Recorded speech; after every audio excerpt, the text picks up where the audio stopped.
Kemudian diambil alih dan dipelihara oleh pamannya Abu Talib. Dan Abu Talib memelihara Nabi SAW dari umur 8 tahun sampai Nabi SAW mandiri. Sebenarnya tinggal serumah dengan Abu Talib sampai menikah, sampai umur 25 tahun. Tapi Nabi SAW waktu itu mulai 8 tahun, karena Abu Talib ini pamannya orang miskin, maka beliau pun akhirnya niat ingin membantu. Abu Talib sering kali dititipkan amanah gembalaan domba oleh masyarakat Mekah, maka Nabi SAW pun mengambil alih dan memelihara domba-domba itu, datang ke padang pasir, digembalakan. Dan ini teman-teman sekalian perlu digarisbawahi, memang semua nabi-nabi dengan hikmah Allah memang dibuat atau di awal-awal umur mereka sebelum dinobatkan jadi nabi mengembala domba. Kata Nabi SAW, tidak ada seorang nabi pun kecuali menjadi pengembala domba sebelum masa penobatan. Sebagian ulama tentu membahas masalah domba ini karena domba-domba ini hewan-hewan yang lembut. Kalau mereka makan, mereka tidak rebutan, artinya mereka mengelompok di padang pasir. Dan pada saat lagi nunggu gembala, orang pengembala ini bisa bertafakur, melihat langit luas, menunggu berjam-jam. Jadi itu juga ada di antara hikmahnya. Nabi SAW ini mengembala teman-teman sekalian dari umur 8 tahun sampai umur 21 tahun mengembala domba, ya. Ini umur di mana Nabi SAW pada saat itu mengembala atau menjaga gembalaan ini. Tentu di atas umur 21 tahun baginda Nabi SAW sudah mulai terjun ke bisnis, sudah mulai terjun bisnis, meninggalkan gembala domba, kemudian mulai berusaha. Di antara yang dilakukan oleh Nabi SAW adalah membeli beberapa produk di pasar Ukaz, pasar khasnya orang Mekah, ya. Kalau yang saya pernah kumpulkan informasi, kalau tidak salah memang lokasinya di pasar Seng dulu itu, tapi sekarang pasar Seng juga sudah dihancurin, ya. Dan teman-teman yang belum pernah ke sana belum tahu, tapi yang sudah berangkat dulu tahu. Memang di situ sudah terkenal pasar dari dulu, tapi sekarang sudah diratakan jadi jalanan dan bangunan. Nabi SAW mulai di umur 21 tahun berdagang, dan di hari pertama beliau berdagang, beliau mengambil barang-barang kemudian beliau menjualnya. Ada satu orang yang datang membeli dagangan Nabi SAW, membeli dagangan Nabi SAW. Orang ini dari luar Mekah. Dia datang, ini umur Nabi sudah 21 tahun, ya, sudah tinggalin gembalaan, sekarang mulai masuk bisnis. Pada saat Nabi SAW transaksi sama orang ini mengatakan, ini saya bayar cash, hai Muhammad, saya titipin barangnya. Setelah tawaf saya akan ambil. Orang ini umroh, gitu kan. Tentu dengan cara umroh pada saat itu, ya, mereka sambil menyembah berhala dan seterusnya. Ini syariat Nabi Ibrahim yang masih tertinggal. Ternyata orang ini setelah selesai umroh, dia pulang ke kampungnya, dia lupa kalau dia sudah transaksi dengan seorang masyarakat Mekah bernama Muhammad ini sallallahu alaihi wasallam. Maka orang ini pulang ke kampungnya, 3 hari kemudian baru diingat sama dia. Diingat dia transaksi. Kalau tidak salah bahkan kampungnya orang ini 3 hari dari Mekah. Jadi 3 hari pergi, dia setelah 3 hari perjalanan tiba di kampungnya, 3 hari kemudian baru ingat, sudah 6 hari. 3 hari lagi kembali ke Mekah, 9 hari. Begitu tiba di Mekah, dia buru-buru ke pasar Ukaz. Dia kaget melihat Nabi SAW dalam kondisi yang sama, menjaga barangnya, tidak bergerak di situ terus. Waktu itu belum ada penyumbatan jadi nabi, ya, belum ada syariat, belum ada apa-apa. Lalu orang itu bertanya, hai Muhammad, apakah kau menunggu dari pertama saya terhadap kamu barang ini? Dia bilang iya, karena anda mengatakan suruh tunggu. Gara-gara itu keluar julukan Muhammad Al-Amin, orang yang paling bisa terpercaya. Ternyata subhanallah, kejadian ini membuat satu Mekah tersebar, bahkan banyak di wilayah-wilayah sekitar Jazirah terkenal ada orang di Mekah yang bisa dipercaya namanya Muhammad. Akhirnya orang-orang Mekah pada datang mengamanahkan titipan-titipannya, dan semenjak itu Nabi SAW menjadi pedagang yang sangat sukses. Salah satu strategi dagang Nabi SAW adalah setiap orang titipin macam-macam, jadi sekian banyak orang menitip, termasuk yang menitip sama beliau adalah Khadijah, seorang pedagang, seorang janda kaya yang memang memiliki harta. Dan Nabi SAW punya strategi dagang. Dagangnya adalah beliau mengambil uang-uang titipan orang di Mekah, lalu ditransaksikan, beli produk Mekah. Apa saja produk Mekah? Semua pedagang pada saat itu tidak terkecuali, semuanya mereka bawa emas, mereka bawa perak ke negeri Syam, baru mereka beli barang dari negeri Syam, dibawa ke Mekah, baru transaksi. Jadi cuma satu kali transaksi saja. Nabi SAW tidak. Uang itu semua dijadikan barang dari Mekah, dibeli semua barang-barang Mekah, dibawa ke negeri Syam. Barang-barang ini dijual di negeri Syam. Laku, dibelikan barang di negeri Syam, dibawa ke Mekah. Jadi double untungnya. Karena ini teman-teman sekalian, Nabi SAW menjadi pada saat itu salah satu orang terkayanya Mekah. Dan ini sekaligus membantah statement para orientalis mengatakan Muhammad, kita tentu mengatakan SAW, menikah dengan janda kaya karena dia miskin. Ini salah sekali. Karena Nabi SAW di fase dari 21 tahun sampai 25 tahun menikah dengan Khadijah itu sudah menjadi pengusaha yang sukses. Makanya beliau pada saat menikah dengan Khadijah, maharnya 20 ekor unta.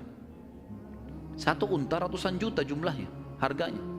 Anggap kita hitung 100 juta saja, kalau 20 berarti 2 miliar. Ada antum sini melamar 2 miliar? Paling perangkat sholat. Jangan tersinggung. Jadi Nabi SAW melamar Khadijah dengan 20 ekor unta. Ini dusta orang kalau mengatakan Nabi SAW orang miskin. Dari mana? Pengusaha sukses gitu kan. Dan waktu itu umurnya masih 25 tahun. Baik teman-teman sekalian, saya akan tutup pertemuan kita ini dengan, nanti kita akan kembali ke kisah Khadijah ya, radhiyallahu anha, nanti pernikahannya dengan Nabi SAW segala. Tapi ada kejadian yang perlu saya titik beratkan. Kejadian pada saat umur Nabi SAW 12 tahun. Kita review dulu kembali.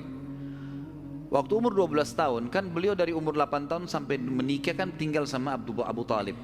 Dan Nabi SAW punya akhlak yang baik sekali, mulia sekali. Sampai Abu Talib itu sendiri malu dengan Nabi SAW di umur 8 tahun. Anaknya Abu Talib banyak. Kalau istrinya Abu Talib lagi siapin makan, anak-anaknya pada berebut. Nabi SAW duduk di pojok rumah, enggak sama sekali, enggak berebut. Nanti kalau selesai makan ada sisanya beliau makan. Sallallahu alaihi wasallam. Punya akhlak yang mulia dari masih kecil. Sampai Abu Talib bilang sama istrinya, khusus untuk Muhammad sisipkan makanan, karena dia tidak ikut berebut sama mereka, gitu kan. Baik, di umur 12 tahun, pernah satu waktu Abu Talib ini mau ke negeri Syam, urusan dagang. Pertama kalinya Nabi SAW, biasanya Nabi ini selalu pemalu, nggak banyak minta dan nuntut ke pamannya. Khusus pada saat itu Nabi SAW bergantung di bajunya Abu Talib, nggak mau lepasin. Pokoknya dia mau ikut. Abu Talib heran, nggak pernah Nabi SAW berperilaku begini. Musyawarah sama istrinya, nggak pernah Muhammad begini. Kenapa seperti ini? Pasti ada sesuatu gitu. Maka setelah musyawarah kayaknya dibawa aja deh. Dibawalah ke negeri Syam. Pergilah Nabi SAW bersama dengan Abu Talib dan kafilahnya. Pada saat mau tiba di negeri Syam, sebelum tiba di negeri Syam, kafilah ini melewatin sebuah gereja teman-teman sekalian. Dan di situ ada satu pendeta bernama Bahira. Dan ini riwayat Bukhari Muslim menceritakan masalah itu ya.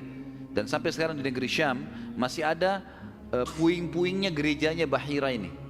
Pada saat itu di zaman Nabi SAW ada gereja ini dan sampai sekarang masih ada sisa puingnya. Saya pernah lihat cuplikannya sendiri, ada sisa puingnya di negeri Syam. Tepatnya di Syria ya. Kemudian teman-teman sekalian, pada saat melewatin kafilah ini melewatin gereja, si Bahira ini kepala pendeta di gereja itu memang lagi nunggu informasi tentang Nabi terakhir nih.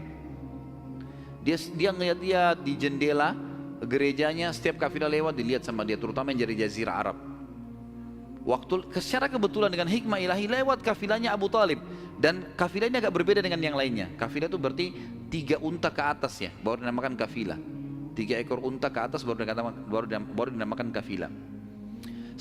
Waktu lewat kafilah Abu Talib ini ada awan yang menaunginya. Beda dengan kafilah lain, padahal lagi terik matahari. Dan tidak sengaja kafilah Abu Talib istirahat di sebelah gereja dan ada pohon-pohon kurma yang berderet, itu semuanya seperti menundukkan daun-daunnya ke kafilah itu. Pendeta ini perhatikan, kafilah tanya ini, kirim satu orang, tanya mereka kafilah dari mana nih? Jawabannya dari Jazirah Arab. Dari mana? Dari kota Mekah. Kata Bahira, hidangkan makanan sebaik mungkin di gereja, undang semua kafilah ini masuk makan. Diundanglah. Ringkas cerita, masuklah mereka untuk makan. Dan pada saat satu kafilah ini masuk, yang ditinggalkan di situ hanya Nabi SAW. Nabi nggak boleh masuk karena tradisi orang Arab dulu aib kalau anak kecil ikut makan. Nanti selesai orang tua makan baru makan. Tapi ini tradisi jahiliyah. Kalau sekarang antum lakukan, antum juga jahiliyah. Makan, kasih anak-anak makan. Kenapa harus disendirikan? Mungkin dia lapar, kesian, gitu kan? Baiklah. Waktu lagi makan, Bahira ini memperhatikan satu persatu orang-orang Quraisy ini, wajahnya. Karena mereka tahu cirinya Nabi terakhir. Alisnya, wajahnya, mukanya, kulitnya, jalur nasabnya, semua jelas. Tidak semua, tidak ada tanda-tanda kenabiannya. Ini mukanya muka biasa semua. Maka si Bahira tanya, apakah masih ada dari kafilah kalian yang tidak ikut makan? Kata mereka, ada satu anak kecil di depan, kami suruh jaga barang kami. Kata Bahira, boleh saya ketemu? Oh silahkan. Mereka lagi asyik makan. Bahira keluar menemui Nabi SAW. Nabi lagi duduk di bawah pohon. Lalu Bahira memanggil dia, mengatakan, hai anak kecil, ikutlah dengan saya. Kafilahnya disuruh jaga oleh beberapa pegawainya Bahira ini. Masuk di satu ruangan di gereja. Kemudian Nabi SAW berdiri lalu kata, jadi orang Mekah begini teman-teman, di Mekah itu ada patung namanya Lat dan Uzza. Lat dan Uzza ini dua patung yang luar biasa dikultuskan di Mekah. Hebat patung ini menurut mereka. Jadi kalau bersumpah atas nama Lat dan Uzza sudah tidak mungkin berbohong. Kalau bohong kualat nih. Maka pendeta ini tahu Bahira. Dia bilang, hai anak kecil, saya akan bertanya kepadamu atas nama Lat dan Uzza. Ini semua anak kecil sampai orang tua di Mekah tahu nama ini. Dan mereka ketakutan kalau dengar nama ini. Apa jawaban Nabi SAW waktu itu? Umur 12 tahun. Masih kecil, kalau kita sekarang masih SD gitu kan. Maka beliau mengatakan, jangan engkau sebutkan dua nama berhala itu karena aku membencinya. Aku tidak suka dengan patung itu. Penasaran Bahir. Diperhatikan wajahnya, alisnya, matanya Nabi SAW. Perlu teman-teman tahu ya, ciri fisik Nabi SAW itu luar biasa. Tersebutkan secara rinci di Taurat dan Injil. Allah mengatakan dalam Al-Quran, A'udzubillahi minasyaitonirrajim, ya'rifunahu kama ya'rifuna abna'ahum. Orang-orang ahli kitab, terutama Yahudi dan Nasrani ini, maksudnya orang Yahudi dan Nasrani, betul-betul mengetahui Muhammad SAW sebagaimana mereka mengenal anak-anaknya. Karena terinci. Disebutkan dalam hadis, alis Nabi SAW seperti busur panah yang lebar, berwarna hitam dan tebal. Bola mata beliau SAW besar, kelopaknya, dan dipenuhi dengan bulu mata yang lebat. Bola matanya putihnya putih bersih, hitamnya hitam pekat. Hidungnya yang mancung, bibir, dahi dan pipi yang setara dengan wajah, tidak oval dan juga tidak bulat, gitu kan. Kulitnya sangat putih sampai Nabi SAW pipinya kemerah-merahan. Jadi sangat tampan, luar biasa. Sampai ahli hadis mengatakan, kalau Yusuf alaihissalam diberikan sepertiga gagahan dunia, maka Nabi SAW memberikan seluruh kegagahan dunia. Tidak pernah ada orang melihat Nabi SAW tidak suka. Manusia terbaik, pilihan. Paling sempurna nasabnya, paling sempurna ilmunya, fisiknya, segala-galanya. Bahira memperhatikan Nabi SAW, ini semua ciri yang disebutkan dalam Injil ada. Dia masih bimbang, dia ingin buktikan satu hal. Apa itu? Dalam Taurat dan Injil juga disebutkan Nabi, setiap Nabi itu punya tanda kenabian. Apa tanda kenabian teman-teman sekalian? Sebuah daging yang menggumpal di pundak sebelah kanan. Dan daging itu berwarna merah kehitam-hitaman dan dimiliki atau memiliki bulu yang lebat. Maka Bahira berkata, hai anak kecil, apa kau izinkan saya untuk melihat punggungmu? Dia mengatakan, iya silakan. Dibukalah oleh Nabi SAW. Begitu dia lihat tanda itu, lalu Bahira menciumnya dan mengatakan, kaulah orangnya. Tapi garis bawah satu hal ya, tanda ini tanda kenabian. Sudah selesai dengan Nabi Muhammad SAW. Jadi kalau di punggung antum ada dusta semua itu. Tidak ada hubungannya sama Nabi. Loh ya, karena banyak orang yang ngaku-ngaku Nabi nih. Kata Nabi SAW, akan datang 50 dajjal, pendusta, setelah aku meninggal, mengaku semuanya Nabi. Mereka semua pendusta, aku penutup para Nabi dan Rasul, gitu kan. Karena ada orang mengaku gitu. Jadi ini khas untuk Nabi-Nabi dan sudah ditutup dengan Nabi Muhammad SAW. Sudah habis ceritanya. Nah, jadi kalau ada yang gumpal-gumpal tuh daging numpang aja. Pada saat itu Bahira pun membawa Nabi SAW masuk ke dalam ruangan makan lalu berkata, siapa walinya anak ini? Wali ya. Siapa walinya anak ini? Kata Abu Talib, saya ayahnya. Abu Talib berkata, bagaimana? Kata Bahira, tidak mungkin kau ayahnya. Anak ini mati ayahnya waktu dia masih 6 bulan di perut ibunya. Pendeta di negeri Syam tahu. Anak ini meninggal ayahnya waktu dia umur 6 bulan di perut ibunya. dan ibunya meninggal pada saat dia umur 6 tahun. Serta dia dibina dan dididik. Dibina itu maksudnya dikasih, kalau bahasa Arab itu bina itu berarti seperti bangunan itu dibanguni, dididik, dibesarkan dan seterusnya oleh kakeknya sampai umur 8 tahun. Dan kalau kau benar kerabatnya, kau adalah pamannya. Abu Talib kaget, dari mana anda tahu semua itu? Benar semua. Dia bilang, kami temukan dalam kitab kami. Ketahuilah, keponakan kau ini adalah nabi terakhir yang sedang ditunggu oleh orang-orang. Dan kalau orang Yahudi tahu dia dari turunan Arab, maka pasti mereka akan membunuhnya sebagaimana mereka berusaha membunuh Isa alaihissalam.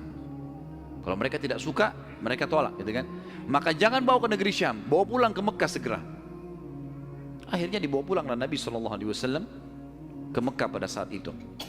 Waktu dibawa pulang ke Mekah, setelah tiba di Mekah, maka ada kejadian kecil di sini dan kita tutup dengan ini tentunya.